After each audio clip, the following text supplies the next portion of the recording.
Yes, Kenya. Tamu sana, yes.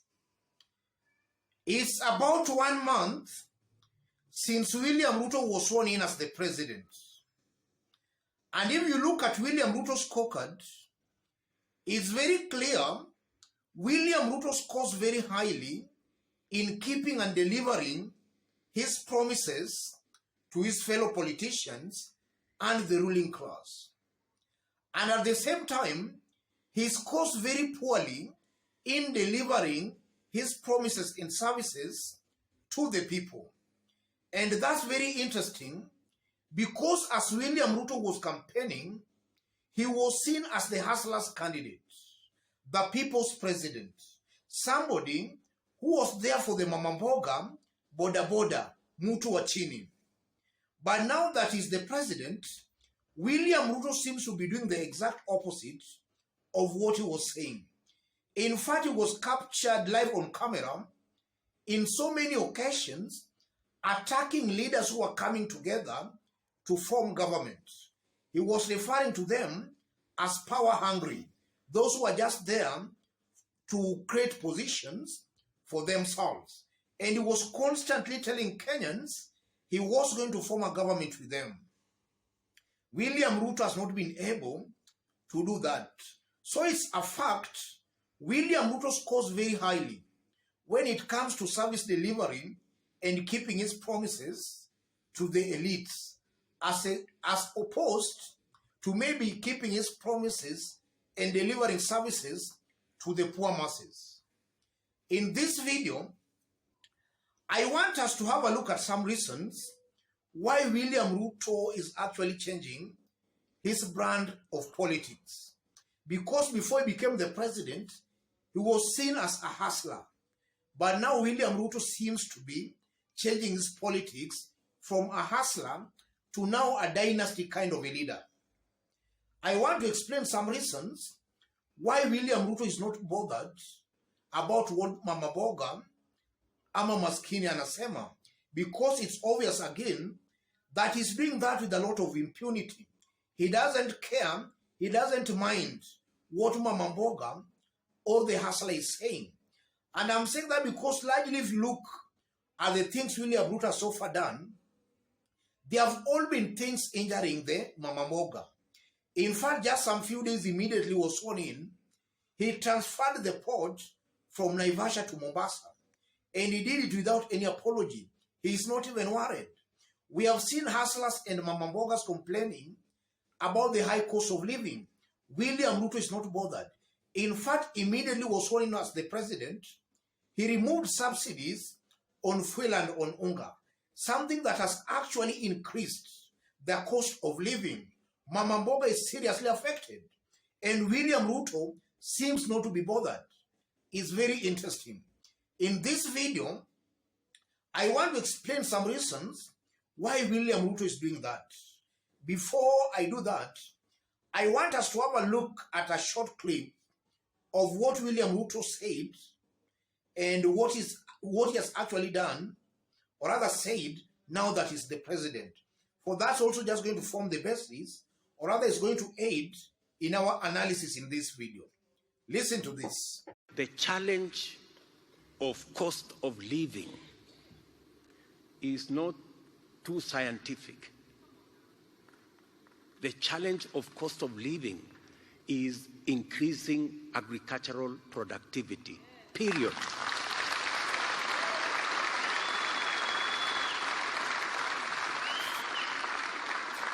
This whole story about Ukraine and all this is a lost cause.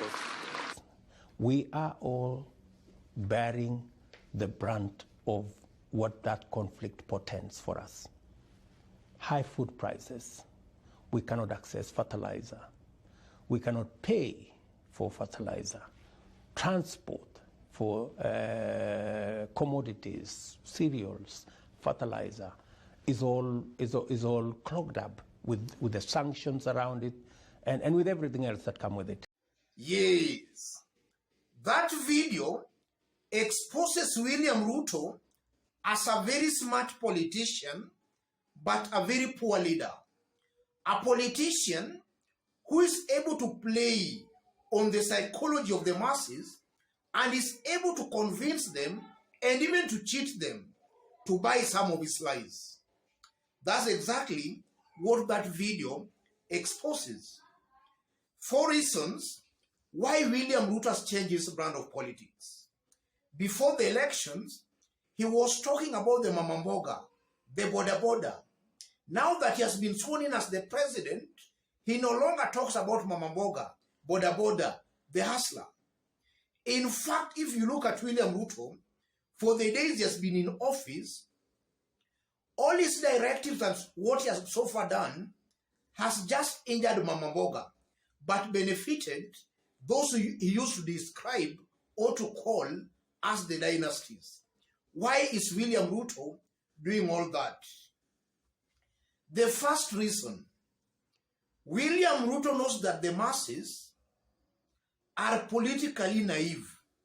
They vote out of emotions, not on their conscience.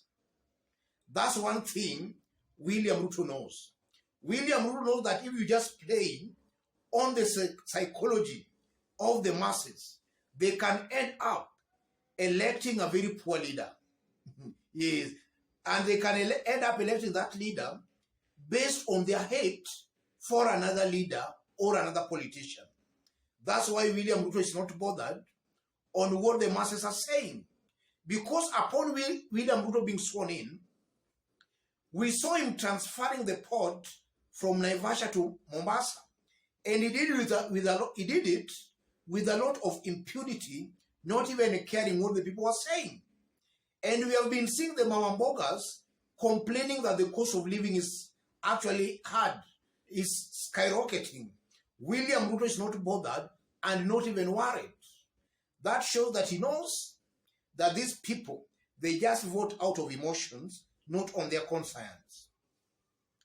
The second reason, William Ruto has a very strong feeling that the people, even though they turn out in large numbers to cast their votes, they don't decide who eventually is declared the president. And I'm saying that based on what we have just seen in 2022 presidential elections.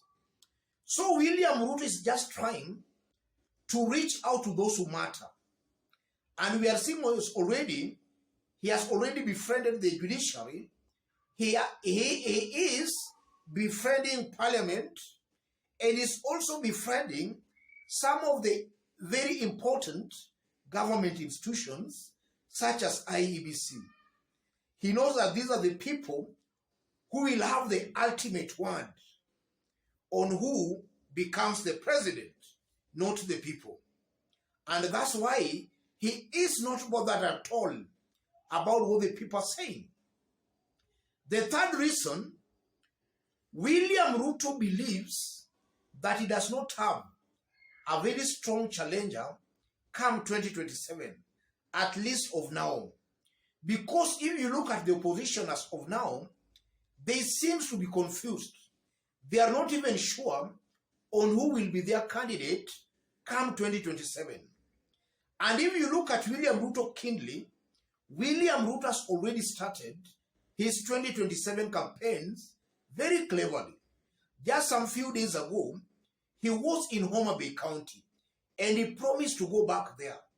Ruto has already started his 2027 campaigns. So William Ruto is actually not bothering on what the Mamamboga Boda is saying, because at least of now, he knows he does not have a strong competitor or challenger come 2027.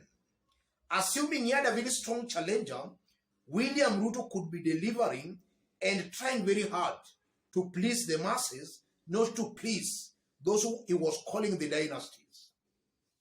And then fourthly, if you look at William Ruto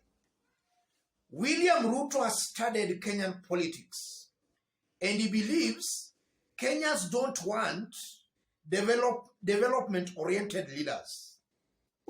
And I'm saying that because we have some very good examples we have just seen from this year's elections. Let's take, for example, Anne Waiguru.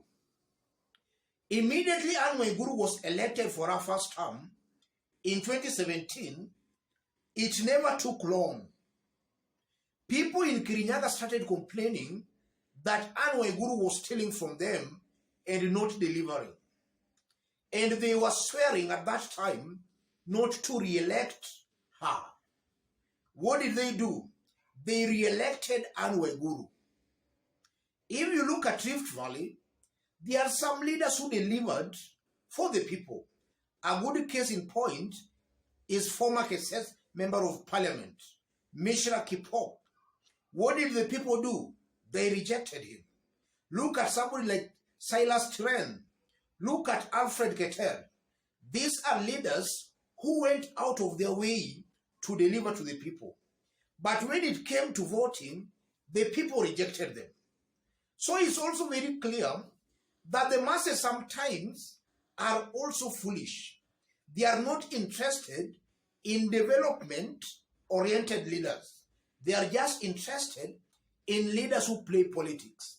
Leaders who actually massages their emotions, not leaders who offer them development and serious issues. So William Ruto knows that.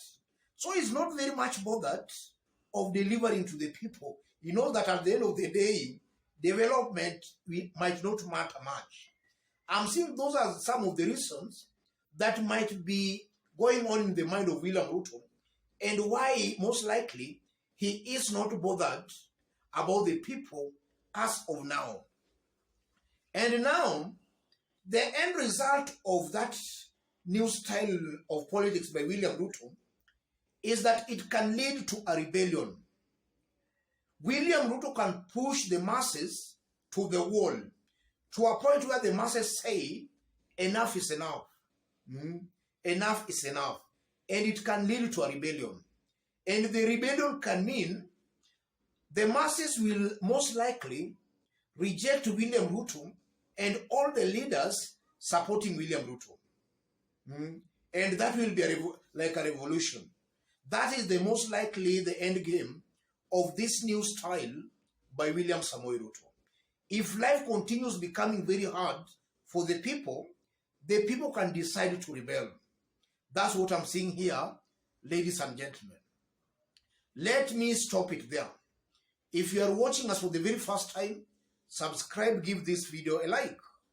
Any other person who wants to have a chat, a discussion, or even to share information with me, or even to support this channel, I've pinned my number on the comment section.